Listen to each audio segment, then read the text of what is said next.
Welcome to Living Room Montessori. This video will show you how Montessori principles can help you select toys for your 8 to 12 month old. I am an AMI primary trained guide with a master's in Montessori education and a first-time mom. This channel chronicles the journey as my son and I discover what it's like to do Montessori living and learning at home.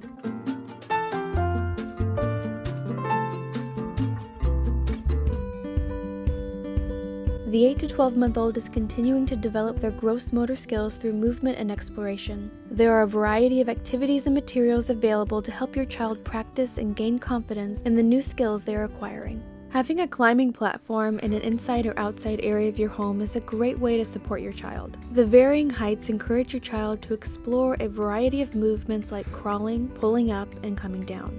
Practicing these movements are not only important for developing control and coordination of gross motor skills, but it also promotes self-awareness of their body and space. Through continual exploration and practice, your child is nurturing a sense of self-reliance and confidence in their abilities. Crawling through tunnels and climbing stairs are also great activities for your child to improve their coordination and equilibrium when crawling. When introducing these climbing structures or any platform, you want to work with your child on how to get down safely. After some practice, your child will be able to get down safely on their own. Once this happens, your child will be able to explore more independently. This means that the adult can sit close by and observe their child play and assist only when needed. Including a standing bar in your home is a great way for your little one to practice pulling themselves up to standing. I used a towel bar and a mirror to create an inviting area. Ottomans or other light furniture are great for practicing standing, cruising, and walking. I also purchased a walker to help my son practice finding his equilibrium when walking around. I chose a heavier walker so that he could pull himself up and walk around without it tipping over. Providing your child with a child-sized chair is also great gross motor practice. To encourage safe exploration, I chose a chair with a back and sides. The 8 to 12 month old is developing their fine motor skills through exploration and practice. The Montessori method offers several activities to specifically support the development of your child's hands. In this video, I want to show you the more formal Montessori materials for this age group and discuss how these materials support the child's development. In a home setting, there are variations of these materials that will provide similar experiences. Many of these materials can also be made at home. I hope to create another video that will discuss this more in depth and show you how to make these activities yourself. But this video is really just a brief overview. The box with ball and tray is normally introduced around 6 to 8 months. This activity supports hand-eye coordination and provides an experience of object permanence, which is an understanding that objects and people still exist even when they are not seen or heard. This developmental milestone takes place between 4 to 9 months. Rings on a Base is a toy that can appear on the activity shelf anytime between 6 to 10 months. There are some available with rocking bases or stationary bases, and this affects the difficulty of the activity. Rings on a Base are great for developing hand-eye coordination. This toy also offers practice and visual discrimination when the rings need to be placed in a specific order. The Montessori method recommends showing your child a ball tracker between 8 and 9 months. Ball trackers can be purchased or easily made at home. If you make it at home, you want to make sure that your child can see the balls moving the whole time. The ball tracker helps your child develop visual tracking and encourages focus and concentration. If the balls are not visible while moving, you will be creating another object permanence experience.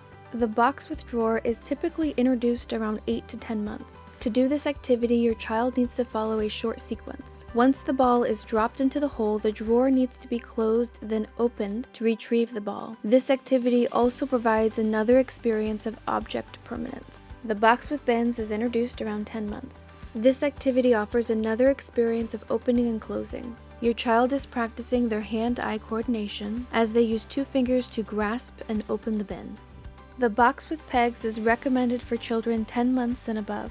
This activity further develops hand-eye coordination and encourages your child to practice palm grasping and pulling movements. The box with balls to push is a type of toy that is normally introduced between 10 and 12 months. The effort needed to accomplish this activity provides your child opportunities to explore what it takes to push the ball through the hole. Locks, keys, and latches are introduced around 11 to 12 months. These materials help hand-eye coordination, refines their grasp, and improves their wrist movements.